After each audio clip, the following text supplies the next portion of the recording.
Hello. Okay, so to stretch out your hip flexor, one of the best stretches I think is a runner stretch.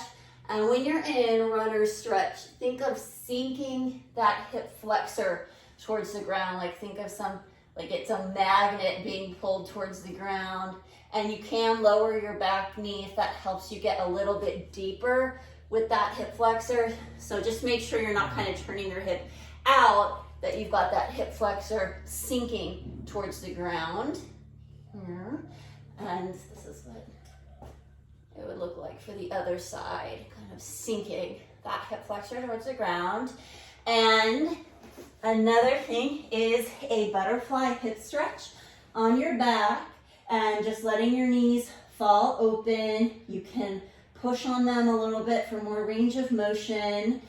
And then sliding your feet a little further from your body gives you sometimes a little bit deeper of a stretch. So play with positions of your feet, maybe holding for like 15, 20 seconds, and then inching your feet down for a different level of stretch.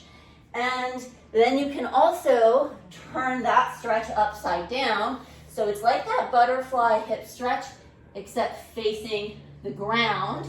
And just think of coming down from the top of that stretch and sinking into it, rather than starting on the ground and coming into it, because then you don't really feel much of a stretch. So think of it as coming down from the top and then coming forward into your hip stretch. And then a figure 4 stretch is another good one for your hips. So you'd be laying on your back, putting your right ankle on your left knee, and then hugging that in, hugging it as tight as you can to your chest, like fullest range of motion, hugging all the way, foot to your chest. And another thing is, as you pull it in, you can think of pushing that knee away if you need more of a stretch. So you've got your figure 4. Can push that knee away, and that should give you a stretch in that hip flexor right there.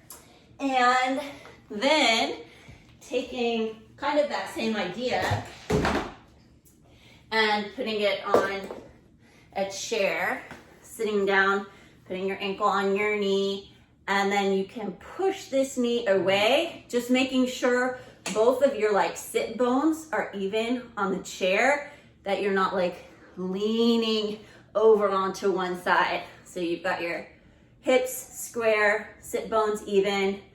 You can push on this knee, and if you need more of a stretch, you can lean forward over the foot side of that leg. So not like leaning over your knee side, push down on that knee, lean over your foot side. So those are the best hip stretches I think I have. If I think of anything else, I'll let you know. And then if you have a Theragun or something like that, you can target areas on your hip with the Theragun. I don't want to tell you wrong. I have done it before directly on the hip flexor with the Theragun, but there are specific tutorials sometimes if you Google like hip flexor Theragun or whatever, and sometimes they have really specific like orders of where to put the Theragun in order to get relief. I think that's about it. And one thing to keep in mind, a lot of times your hip flexors will get tight if, for instance, you do some cardio, like if you go for a run or a walk or a bike ride, and then without stretching, kind of immediately sit, like if somebody sits at a desk all day and you go for like a 3-mile run and then you sit at a desk because you have worked out your hip flexors and then they're recovering while you're in that seated position. So then they're tight, and when you stand, they're really tight.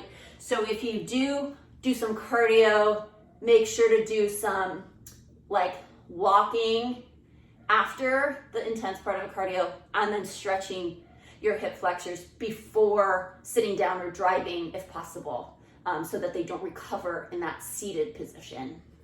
Okay, I think that's all I got for now. Let me know if you have any other questions. And I will see you soon.